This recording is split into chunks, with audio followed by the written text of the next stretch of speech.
뭐 우선 뭐 한준 TV가 이전에도 뭐 신문선 해설위원과 또 대한축구협회 감독 선임 뭐 논란부터 그 이후에 이뤄졌던 많은 좀 중요한 사안들을 뭐 저희가 단지 감정에 치우친 게 아니라 정말 팩트로 또 행정적인 절차와 규정과 명확한 객관적인 사실로 말씀을 드려왔었고 네. 요즘에 또 이제 하나 문제가 되고 있는 게 역시 이제 홍명보 감독의 이 바지 감독 논란, 이 주앙 아로소, 이 네. 포르투갈 출신의 수석 코치가 이제 포르투갈 언론과 인터뷰를 한 내용에서 실질적으로 뭐 전술이나 훈련이나 경기 아이디어 내가 다 하고 있다. 네. 내가 뭐 현장의 감독 역할을 맡았다. 뭐 이런 얘기들이 나왔던 게 굉장히 뜨거운 화제였고 뭐 저희 채널에서도 이미 이 아로소 코치의 인터뷰 전체 내용을 뭐 소개해 드린 바가 있는데 이 부분에 대해서 사실은 이 홍명보 감독이나 뭐 이 아로소 코치 이 두 명의 인물의 문제를 넘어서 대한축구협회가 정말 뭐 한국 축구에 있어서 가장 중요한 어찌 보면 우리 축구 산업 전반에 걸쳐 가장 중요한 이 월드컵을 준비하는 과정이 왜 이렇게 엉터리냐 그리고 이 엉터리가 된 배경에는 대체 어떤 일들이 있었느냐 그에 대해서 저희가 조금 더 심도 깊은 얘기를 좀 나누고자 이렇게 자리를 좀 마련을 했습니다. 자, 그 한준 그 구독자 여러분들 안녕하세요. 제가 오늘 사실은 한준 스튜디오까지 한 걸음에 달려온 이유가 있습니다. 첫째는 한준 기자, 저는 뭐 늘 그 기자와 저와 이런 그 관계로 만났기 때문에 한준 기자는 축구 기자 중에서 가장 중립적이고 또 객관적 시각에서 스포츠 TV 시절부터 좋은 기사를 썼고 또 축구인들로부터 신뢰를 받고 있는 이제 그런 언론인이기 때문에 지금 포르투갈 코치에 대한 문제 때문에 시끄러졌을 때 오늘 새벽에 제가 한준 기자가 방송하는 것을 풀로 봤어요. 그래서 그 내용을 보고 이 내용이 괜찮다. 그래서 이제 한 기자한테 전화를 해서 지금 요 포르투갈 수석 코치가 하는 얘기와 그 다음에 이제 축구 행정적인 시각에서 보면 축구 전문가의 시각에서 보면 거기서 는 심각한 오류가 있는데 그 오류적인 부분을 이 기사 내용을 갖고 보는 것은 우리 한 기자의 입장에서 포르투갈 쪽하고도 직접 소통도 하고 있기 때문에 그렇게 취재한 것을 갖고 저는 축구 문화나 정서 그리고 한국적인 그 환경에서 어떻게 이것을 해석하는 것이 옳은 것인지 이제 그 방송을 하려고 제가 한 기자와 이렇게 같은 시간을 지금 함께하는 시간을 만들었죠. 이 방송은 그 한준 TV에 대한 신뢰도를 제가 믿기 때문에 아마 최초가 되지 않겠어요? 네. 신문선의 꼬리에와 또 한준 TV, 그 한준 TV와 신문선의 꼬리에가 라이브로 같이 여는데 이게 공동 기술상으로는 열리지 않기 때문에 한준 TV로 일단은 라이브로 여러분들과 소통을 하고요. 방송이 끝나면 신문선의 꼬리에요 그리고 한준 TV에서 또 재가공을 해서 올리는 그런 시스템으로 이 문제에 대해서 여러분들과 소통을 하도록 하겠습니다. 먼저 이 기사는 현지 포르투갈 시간으로 3월 5일에 나왔던 기사인데 현재는 이 기사가 이제 삭제돼서 여러분들이 보실 수 없어요. 하지만 뭐 이미 뭐 저희의 영상에서나 뭐 국내에 인용된 뭐 한국 기사를 통해서도 보실 수가 있을 텐데 요 기사가 삭제되는 과정은 역시 대한축구협회에서 이게 문제가 커지니까 아로소 코치와 이야기를 나눴고 아로소 코치는 나는 뭐 그렇게 말하진 않았다. 여기에 보니까 그게 한국으로 와서 한국어로 번역되면서 오역과 좀 오해와 좀 왜곡된 부분이 있는 것 같다라고 얘기를 하면서 제가 이제 확인한 바로 뭐 협회에서 이미 여러 기자들에게도 얘기를 했지만 그래도 이런 일들이 벌어졌기 때문에 뭐 내가 실제 감독이다 뭐 이런 느낌의 말이 나왔던 것에 대해 홍명보 감독은 얼굴 역할이다. 그것에 대해서 내가 대표적인 코칭 스태프와 뭐 홍명보 감독에게 사과를 했고 뭐 홍명보 감독도 뭐 받아들였다. 그러면서 주앙 아로소 코치가 자신의 인스타그램에 요 글과 사진을 올렸어요. 좀 봤어요. 홍명보 감독이 주로 주도하는 그런 네. 사진을 올린 거죠. 근데 이제 이 사진이 나오더라도 이제 국내 팬들 입장에서 본다면 그 브랜드에 대한 그 부정적 이미지가 구축이 되면 그걸 바꾸기가 힘들잖아요. 축구협회 행정 그리고 홍명보 감독이 선임될 때의 과정에서 절차상 투명하지 않고 원칙에 위배되는 그런 행정을 했던 것이 부정적으로 지금 덧칠이 되어 있기 때문에 이런 부분에 대해서 본인이 이것을 해명하더라도 얼마큼 이것이 그 지금 구독자들이나 그 팬들이나 또 국민들 입장에서 이것을 그 이해를 할지에 대한 것은 저는 상당히 그 어떻게 보면 기대한 것보다는 낫다고 저는 보고요. 이 문제에 대해서 저는 이런 시각을 얘기를 하고 싶어요. 자, 그 지금 아로소 코치를 계약을 할 때, 그렇죠? 컨트랙트나 어그리먼트 할 때 왜 이런 문제에 대해서 저 같으면 지금 뭐 행정 구단 사장도 한 사람이고 그러니까 그 계약서에 한 줄 정도 넣어놨겠죠. 대표팀 관련된 인터뷰를 할 때는 사전에 축구협회에 승인을 받고 하라고 했으면 만약에 그 계약 조건에 의해서 위배를 했을 경우에는 거기에 대한 페널티 조건까지도 예를 들어서 벌금 형식이든 그렇지만 계약 심각할 때는 해지 조건이든 이렇게 했었으면 이런 사단이 나진 않았겠죠. 그러니까 이 문제에 대해서 당초에 축구협회에서 그 지금 알아서 수석코치하고 계약할 때 왜 그런 부분까지도 세세하게 계약 관계를 명료하게 하지 못했는가? 그러니까 일반인들은 지금 뭐 이것이 바지 사장이다, 얼굴 사장이다, 뭐 이런 얘기를 하는데 저는 행정가적 시각에서 참 축구협회 일 잘 못한다. 그렇죠. 이 예. 바보들 아닌가? 제가 구단 사장할 때 용병들 데려오지 않습니까?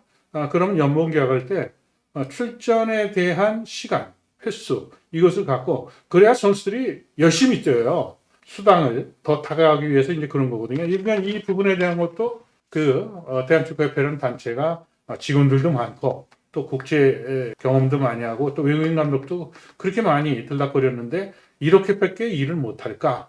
이 문제에 대한 가장 근본적인 문제는 저는 대한축구협회 행정적인 심각한 문제다. 저는 이렇게 꼬집고 시작을 하겠습니다. 예. 그 문제에 대해서 제가 또 한마디 덧붙이자면 분위기 파악이 이렇게 안 되냐.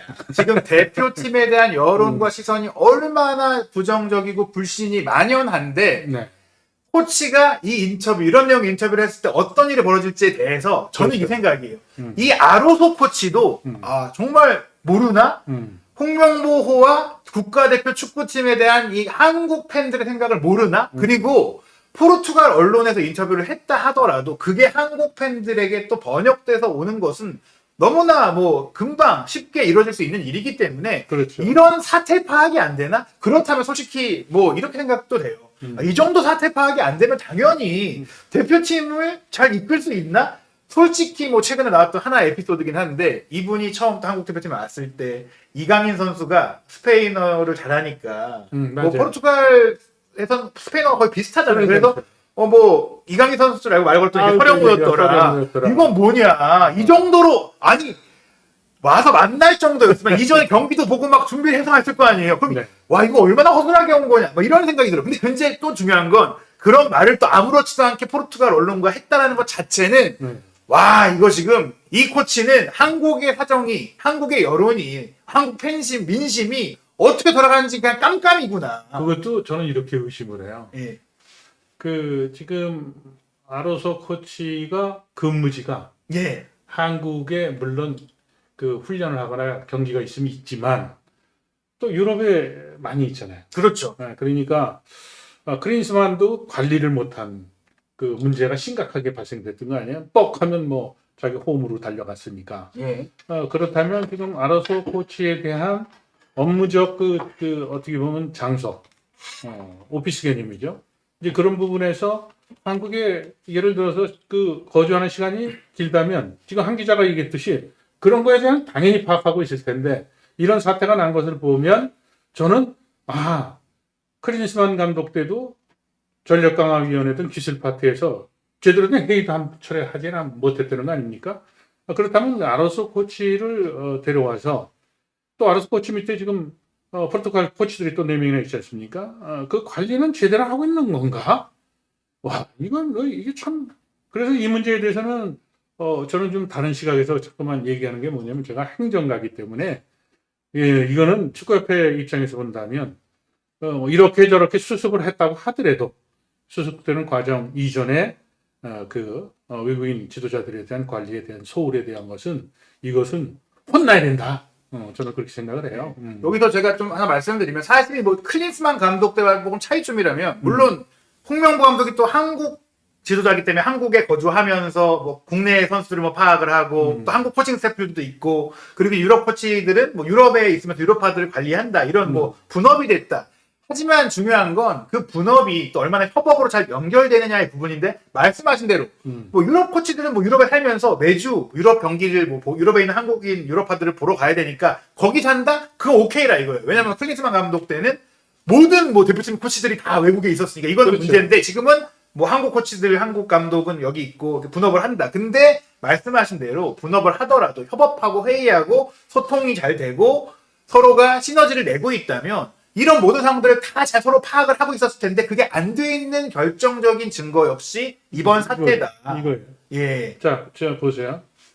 지금 팀에 관련된 거잖아요. 그러면 계약서에 축구협회랑 계약은 하지만 거기에 지금 아로소의 상급자는 홍명보고 그렇다면 인터뷰를 하는 것도 감독에게 사인을 받고 또 협회에 사인을 받고 승인을 받아야 된다는 거예요. 예.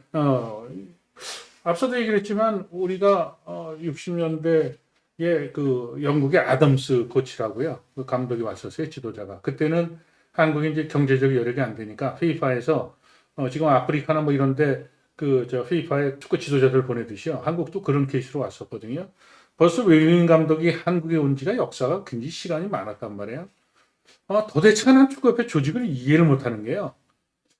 축구협회 조직에 어떻게 보면 현대 쪽의 그 문화 그리고 축구협회 지원해서 들어온 직원들, 정직원들하고 혹시나 갭이나 갈등이 있는 게 아닌가 이런 것을 어떻게 같은 그 울타리 속에 있으면서 아까도 얘기를 했지만 그 코치에 대한 계약의 조건이나 이런 부분에 이런 중대한 그 실수를 할 수 있는가에 대한 그 문제를 저는 꼬집는 거예요. 그러니까 이 부분에 있어서 또 협회에서 이 인터뷰 진행에 대해서 네. 아로소 코치가 인터뷰를 한다고 얘기해 주긴 했다. 요건 확인이 됐더라고요. 근데 그래요? 문제는 이런 내용의 인터뷰를 한다라는 것까지 당연히 몰랐을 것이고 알았으면 이렇게 안 나갔을 거라고 저도 생각하니까 아니, 그러면 인터뷰를 했으면 내용을 나가기 전에 그것도 믿지 못해. 민감하게 예. 인터뷰한다는 얘기를 알았다 그러면 예, 예. 지금 이 기사가 또 한 달 전에 있었던 기사가 그렇죠. 하나 있었죠. 예, 예. 요게 한 달 전에 나온 이게 기사. 한 달 전 이제 알려진 거죠. 그렇죠. 예, 예. 한 달 전에 기사인데 알려줬다 그러면 한 달 전에 그 협회에서 알았다 그러면 기사를 당연히 필터링을 하고 보완할 필요가 그렇죠. 있잖아요. 그러니까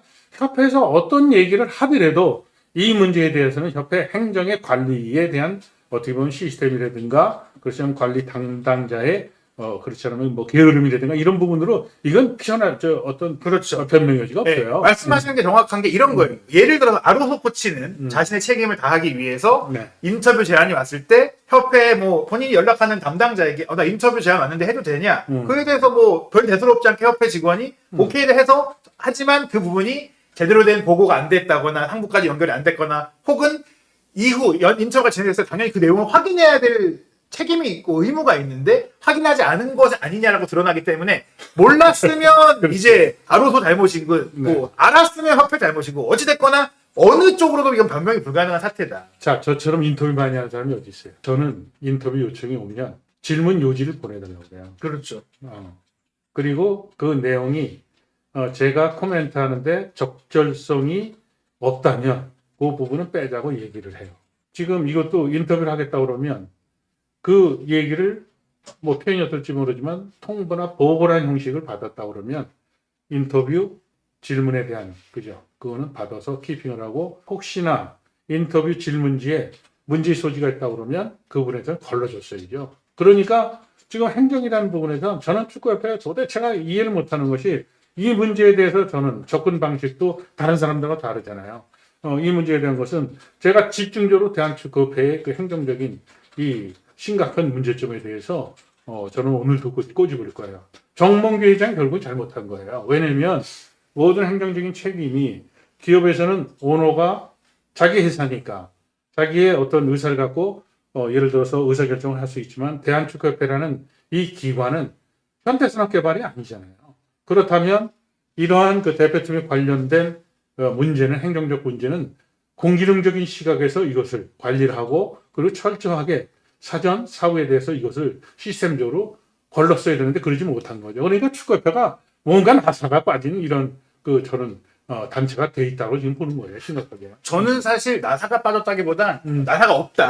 나사가 없다. 왜냐하면 지금 나사가 말씀하신 없다. 중에 중요한 게 뭐냐면 그리고 아주 더 심하게. 이거는 말씀하신 대로 국가 세금이 투입되는 그렇죠. 대한축구협회란 말이에요. 그리고 이 국가대표 축구팀은 그 나라 그 자체를 상징할 정도의 세계적인 위상과 평판이 존재하는 그 나라의 축구 대표팀이 그 나라의 이미지를 만든단 말이에요. 그렇죠. 그런데 그 대표팀이 가장 중요한 일정인 월드컵을 요 인터뷰가 나간 시점은 3월 5일이니까 그렇죠. 월드컵 3개월 전에 이 내용이 나갔을 때 단지 뭐 이 홍명보 감독의 내가 전술의 뭐 핵심자다 이런 얘기를 떠나서 이 인터뷰 내용을 보시면 우리 대표팀의 전술적인 디테일과 방향성이 다 나와요. 물론 뭐 그 부분은 뭐 상대 팀들도 뭐 비디오를 보고 분석할 수도 있는 부분이긴 네. 하겠지만 그 비디오를 보고 분석하는 것과 실제 이 코치들이 나의 의도를 설명하는 건 다른 거예요. 물론 월드컵이 끝나고 나서 그 사람이 한국 대표팀을 떠난 이후에는 당연히 뭐 얘기할 수 있죠, 인터뷰로. 근데 월드컵을 앞둔 시점에 이 아이디어를 그대로 풀로 다 내보냈다?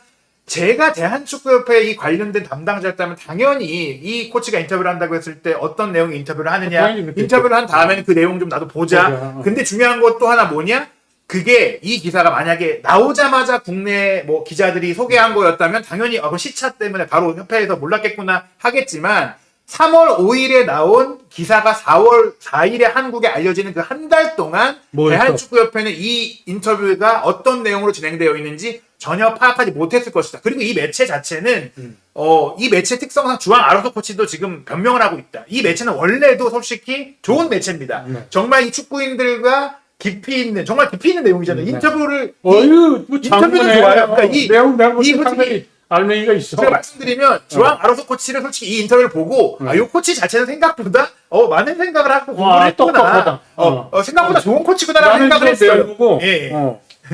이 친구가 전공이 그 전공도 살펴봤더니 재밌더라고. 그러니까 나름 괜찮은 친구구나라는 생각이 드는 내용이지만 이 인터뷰를 진행하고 나가고 이 일을 처리하고 이 모든 것들을 생각했을 때 역시 내가 뭐 제가 평소에 저 코치 좀 뭔가 이상한 것 같은데 싶었던 그 부분은 동시에 갖고 있다. 다만 이 사람이 축구적으로는 나름 공부를 했구나. 하지만 그게 중요한 게 아니에요. 그 사람이 공부를 잘하든 안 하든 잘했다고 좋은 성과가 나오는 것도 아니고 공부 많이 한 코치라고 한국 대표팀에 잘 어울린다는 것도 아니고 결정적으로 지금 대표팀 경기력이 솔직히 말하면 뭐 너무나 실망스럽지 않습니까?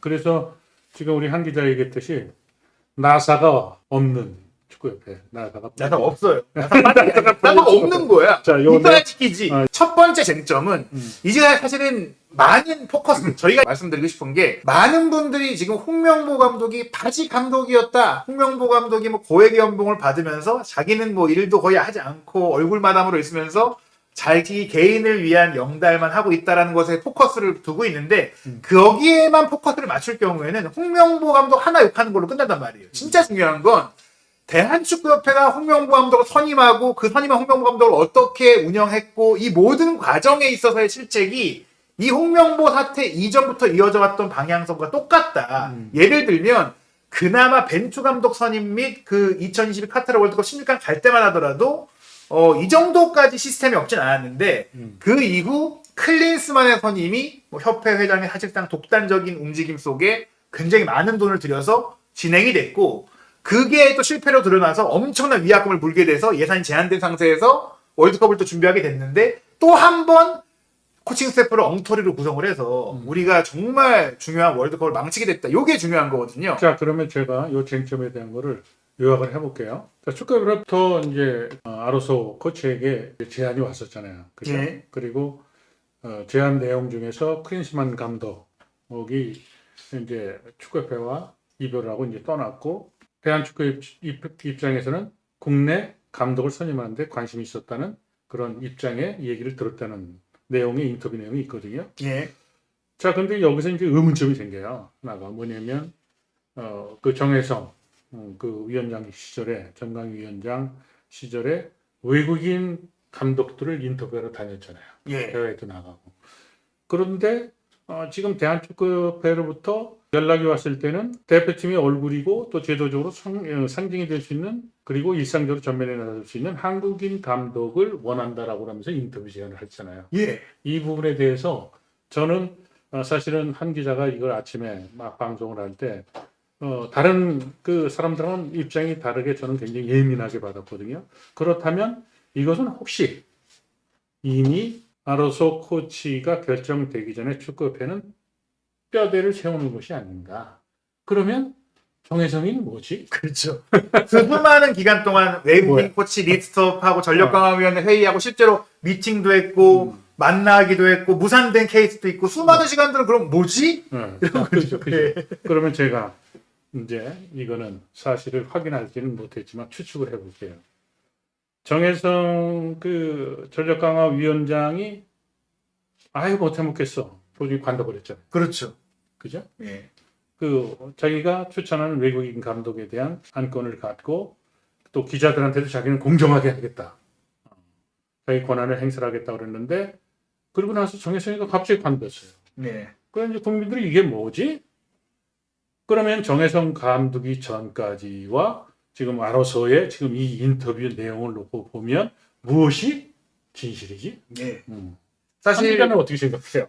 제가 뭐 요 부분을 뭐 저도 취재를 통해서 다양한 얘기들을 이제 확인을 했는데 뭐 그게 취재를 통해서도 들은 얘기이기 때문에 제가 이 말은 전제를 하고 싶어요. 왜 어떤 말이냐? 내가 그 당사자들의 그런 발언과 행동을 눈으로 본 게 아니기 때문에 제가 뭐 여기서 조금 조심스럽게 얘기를 드리면 정몽규 회장은 실제로 외국인 감독 선임을 하려고 했다. 네, 그러나 이 외국인 감독을 선임하려는 추진 과정 속에 어떤 변수로 인해서 외국인 감독이 아닌 한국인 감독을 선임해야 하는 상황으로 돌변하게 됐다. 그래서 전력강화위원회도 갑자기 표류하는 상태가 됐고, 사퇴하고. 예, 근데 뭐 여기에 있어서 분명히 뭐 예산의 문제도 있었을 거라고 생각을 하긴 합니다. 왜냐하면 예산이 풍부했다면 당연히 우리가 월드컵을 믿고 맡길 수 있는 그리고 이런 선수단의 지금 기강 문제 먼저 말씀드리면 클린스만 감독 이후 한국인 감독을 프로젝트의 얼굴로 세우게 해주자 했던 가장 큰 명분은 클린스만 감독 시절 아시안컵 대회 기간 중에 있었던 뭐 굳이 다시 한번 꺼낼 필요가 없는 불미스러웠던 선수간 간의 충돌. 그리고 드러나진 않았으나 벤투 감독 시절에도 이제 월드컵을 준비하는 과정 속에 사실은 축구팀은 20몇 명의 선수들이 있기 때문에 항상 즐겁게만 지낼 수는 없어요. 당연히 뭐 크고 작은 다툼도 있고 솔직히 모두가 다 친할 수는 없거든요. 근데 이게 조금은 예전보다는 세대별로 조금 따로 논다는 느낌이 있다. 근데 이게 벤투나 클린스만 같은 외국인 감독들은 선수들을 사적으로 사생활적으로는 크게 터치하지 않다 보니까 우리 국내 축구인들의 시선에서는 좀 이런 부분들을 잡아줄 한국인 감독이 좀 있어야 되지 않겠냐. 자, 그런 시선이 있었던 거죠. 제가 지금 문제 제기한 것이 이제 정황해지는데 예. 집약하면 기자 입장이라면 그렇다면 아로소 코치가 한국 축구협회로부터 이 일을 같이 하자고 제안받은 시점과 예. 그죠? 축구협회에서 그 전강희 위원장이 사퇴하고 난리가 났죠. 정혜성이가 사퇴하고 그 시점을 한번 살펴볼 필요는 있겠다. 저는 사실 이 내용에 대해서 내용을 보면서 지금 얘기했듯이 일반적으로 축구인들은 다 얘기하는 거예요. 언론 관계자들도. 정혜성이는 그 팬들에게 약속했듯이 외국인 감독을 부지런히 만나러 다녔고 인터뷰도 했고 그리고 걸러가지고 그 대상자에 대해서 2배수를 했는지 3배수를 했는지 모르지만 어찌 됐든 그 의견을 갖고 들어갔다. 정몽규한테 결제를 받으러 들어갔다가 가지고 당그러니 관뒀다. 이제 그 내용의 얘기를 들으면 지금 이 부분에 대한 것은 확인이 될 거예요. 사실은 지금 한국 언론이 저는 사실은 꼬집고 싶은 게 뭐냐면 이 내용이 홍명보가 바지다. 얼굴이다 뭐 그게 아니라 사실은 지금 아로소 코치와 홍명보 감독이 영입되는 과정에서 보면 이것은 저는 축구의 오랫동안 그 가장 큰 발전의 저해가 되고 있는 카르텔이라는 것이 작동이 됐는데 저도 글을 쓰고 방송을 하는 사람이기 때문에 이 부분에 대해서 계속 그 추적을 하고 또 축구인들한테 정보도 얻고 그랬는데 정혜성 위원장이 관둘 때 한 기자하고 똑같은 그런 입장이에요.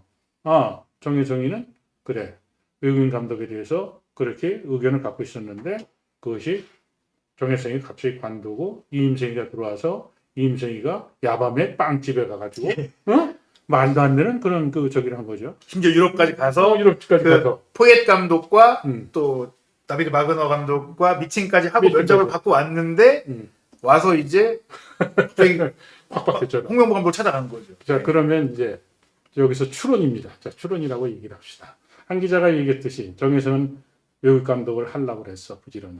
그런데 정혜성이가 우당탕거리고 사퇴를 했는데 정혜성이가 입을 안 열어, 아직까지도. 그리고 나서 이임생을 선임을 했어. 이임생을 선임했는데 그것도 또 K대학이야. 그게 들어와가지고 자기도 뭐 하겠다고 그러는데 그 절차도 또 잘못돼가지고 그죠? 공정하게 정혜성이가 나가고 이임생이 해야 되는데 그것도 또 문제가 있었어. 그러면 왜 홍명보인가? 그러면 그때 한국 축구의 환경은 어떻게 돼 있어요? 자기는 울산을 떠나지 않겠다고 인터뷰했던 홍명보가 왜 뒤집고 홍명보에 대해서 지금 팬들이 분노하는 거는 여러 가지가 있는데 그중에 이제 시작이 뭐냐면 울산 팬들에게 약속했던 자기는 죽어도 떠나지 않는다고 그러다가 갑자기 바꿨을까? 저는 이렇게 생각을 하는 거예요. 이건 추정입니다. 대한민국 축구의 가장 상위 있는 카르텔이 있죠.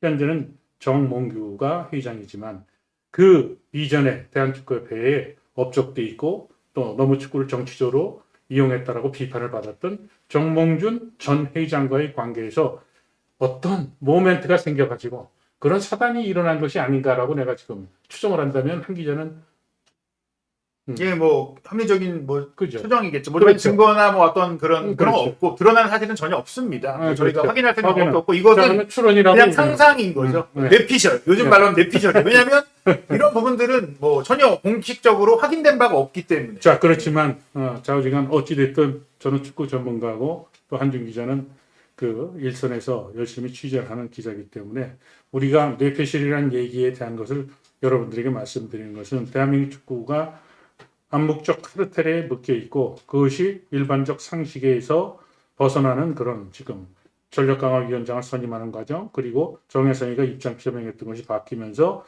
울산팀을 절대 떠나지 않겠다는 홍명보 감독이 갑자기 돌변해가지고 그 감독으로 이제 취임을 하면서 홍명보 감독은 사실은 그 뜨거운 욕망으로 들어가게 된 거예요. 그래서 어쩔 수 없었을 수도 있다고 그렇죠. 추정할 수 있죠. 뭐 가라면 가야 되는 그런 상황일 수도 있었던 거라고 볼 수 있겠죠. 근데 이제 정몽규 회장 입장에서는 사실은 홍명보 감독이 전무이사할 때도 축구계의 정통한 축구인들은 정몽규가 조금 버거워한다, 불편하다. 네, 사실 이 부분이 뭐 많은 외부의 오해에 좀 좋은 설명이신 것 같은데 네. 홍명보 감독과 정몽규 회장이 그렇게 좋은 친밀한 그런 좋은 관계가 아니에요. 그러니까 정몽규 회장이 사실 홍명보 감독을 대표팀 감독으로 선임하고 싶어할 거라고 축구계에서는 생각하진 않거든요. 그러니까 예. 지금 얘기를 했듯이 그런 것은 바로 이제 카르텔에서 그 빅정이 누른 것이 아닌가. 이것이 이제 합리적인 추정이다. 예. 이제 이렇게 하고 이제 들어갑시다. 예, 그러면 너무 실제적으로는 길어지니까. 예, 정몽규 회장은 외국인 감독을 본래는 추진을 했던 것은 맞다. 근데 자, 이제 다른 뭔가가 있었다. 오늘 방송은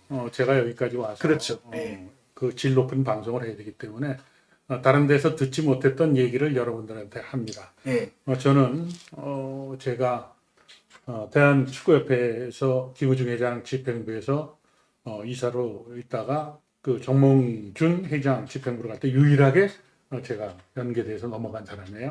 그리고 그 축구협회 행정에 김우중 회장 집행부, 그 이전에 최준영 회장 집행부 다 겪어봤고, 그리고 정몽준 회장 겪으면서 인과적 관계, 그러니까 정몽준과 또 지금 홍명보 감독과의 관계 뭐 이런 것들을 전부 제가 퍼즐을 맞듯이 맞춰서 지금 얘기를 하고 있고, 우리가 흔하게 얘기하는 카르텔에 대한 부분에 대해서 카르텔이라는 것이 이런 사람들이 이 당시에 이렇게 형성이 됐다는 고급 정보를 오늘 한준 기자 지금 수출이 와서 제가 풀고 있는 겁니다. 그래서 이 문제에 저는 가장 궁금했던 것은 지금 아르소 코치가 인터뷰한 시점이 언제였느냐, 그리고 여기서 아르소는 이미 프로포즈 받을 때 한국인 감독을 얼굴로 내세우고 상징적으로, 그리고 자신에게 훈련과 경기 운영 전반에 대한 그런 시스템도 조직하고 거기에 대한 그 시스템에 필요한 인력, 그 코치들, 이 사람들까지도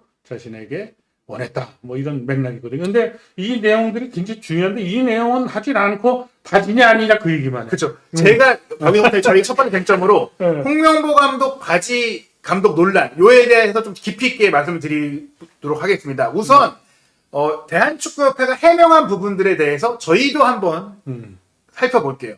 일단 대한축구협회 해명 그 자체는 오류는 없어요. 뭐냐?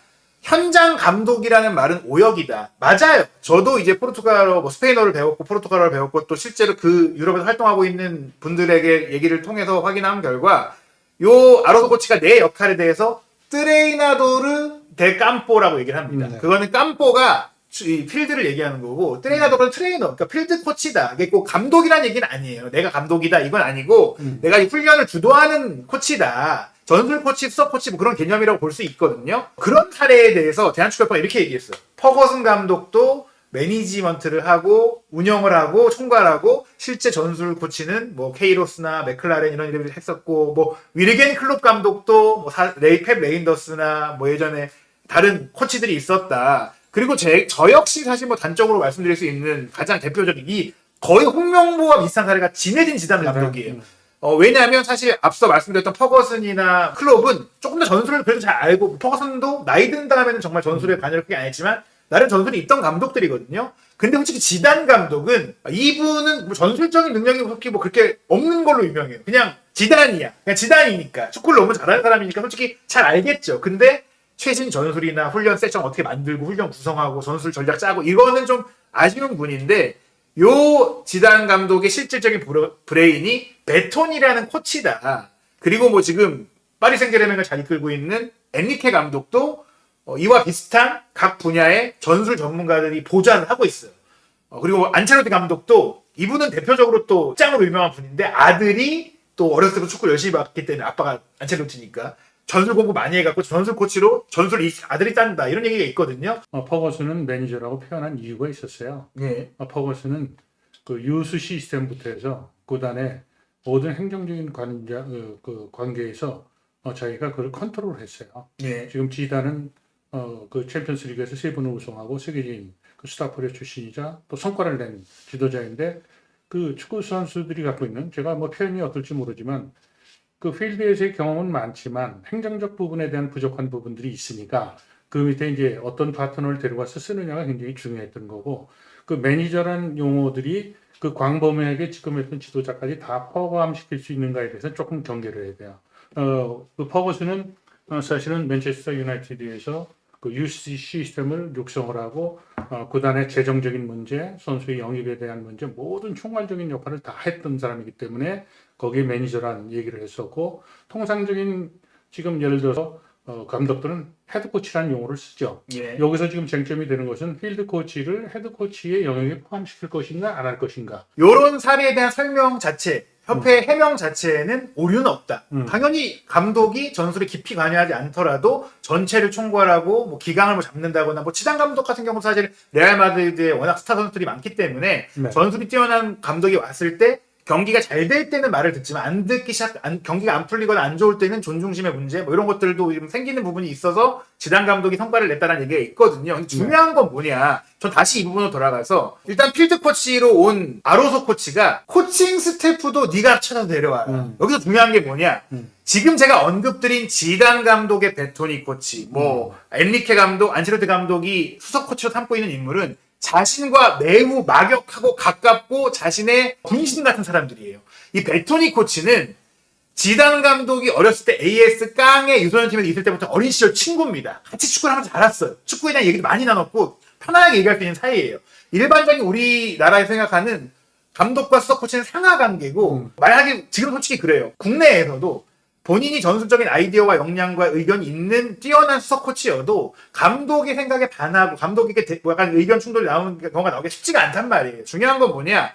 이 유럽에 감독과 수석 코치가 잘 작동할 때, 감독보다 수석 코치의 전술적인 역량이 뛰어날 때 잘 작동했던 것은 이 둘의 관계가 매우 친밀하고 격이 없고 편안하게 얘기하면서 축구적인 이게 지향점에 대한 공감대가 있는 경우다. 지단 감독은 본인에게 부족한 것을 채워줄 수 있는 매우 오랫동안 알고 지낸 베토니를 둘이 나란히 은퇴한 이후에 수석 코치로 쓴 것입니다. 그렇기 때문에 마치 지단 감독이 전술을 운영하지 않더라도 사실상 지단 감독이 운영하는 것 같은 시너지를 낼 수 있었던 것이고 대부분 다른 뭐 퍼거슨이나 클롭도 마찬가지예요. 그들의 수석 코치는 오래전부터 그들이 알고 지내면서 축구 공부를 해왔는데 나보다 축구 선수로서는 성공하지 못했지만 나보다 축구 지도자로서의 공부를 더 열심히 한 사람들을 자기 오른팔로 쓴단 말이에요. 근데 여기는 지금 리스크가 뭐냐면 지금 지단과 베토니의 관계, 그 지금 세계적인 감독과 그 다음에 그 밑에 이제 스텝들이죠.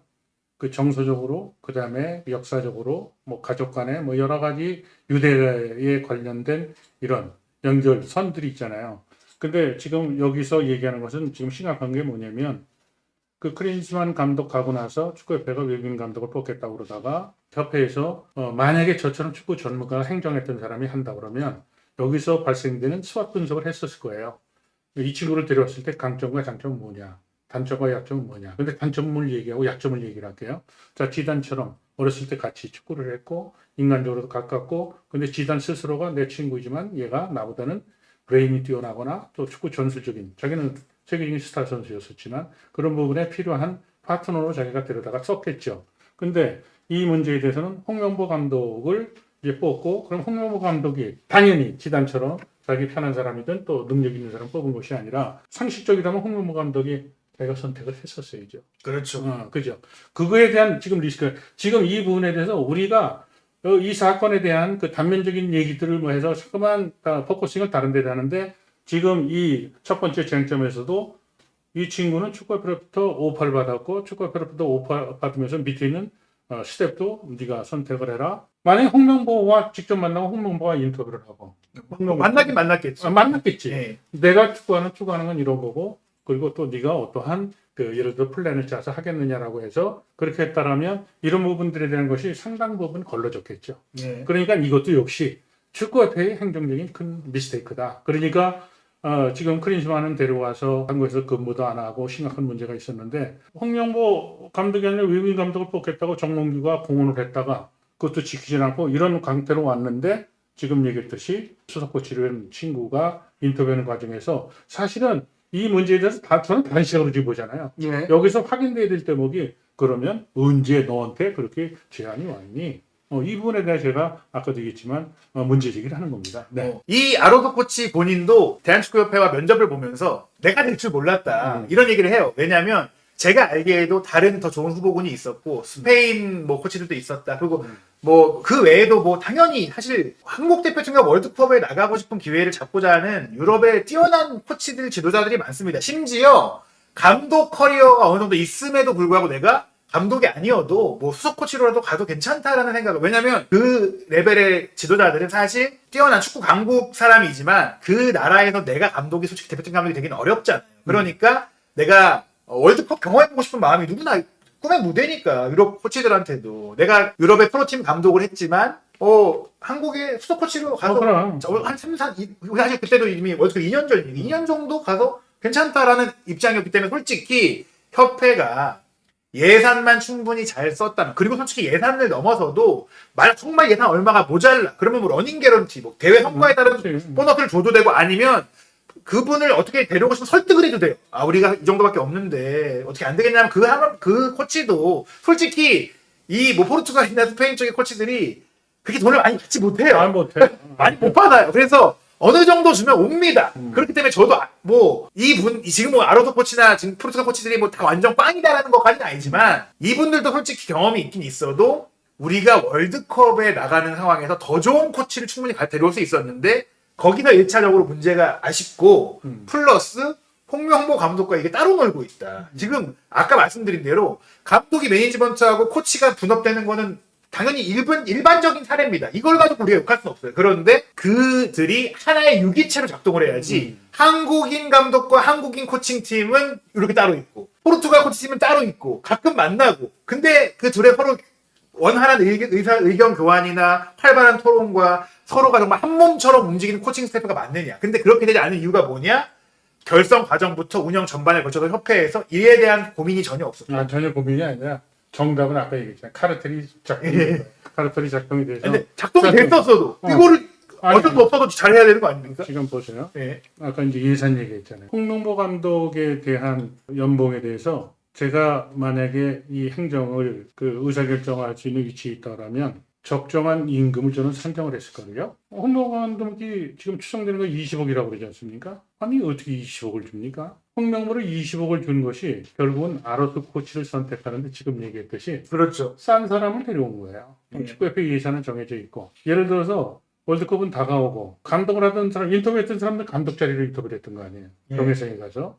근데 이제 코치를 하는 사람에게 접촉을 하는데 가장 심각한 문제는 축구협회가 돈이 없는데 지금 돈이 없어요. 그렇죠. 예산이 없습니다. 지금 정몽규 회장이 12년 전에 축구협회 영업수익이 1,000억이었는데 12년이 지나가 1,000억을 했습니다. 이강인이 김민재 손흥민이 있는데도 1,000억밖에 못하는 경영 수지에 대해서 말이죠. 이걸 평가하면 저는 경영자로서 F학점이라고 제가 대놓고 얘기를 하잖아요. 지금 홍명보 감독을 선택하는 그 순간에 벌써 홍명보 감독의 적정 연봉의 이상가는 20억을 정해놓으니 밑에 있는 코칭 스텝에 대한 예산을 쓸 수 있는 것은 한시 제한이 있었다.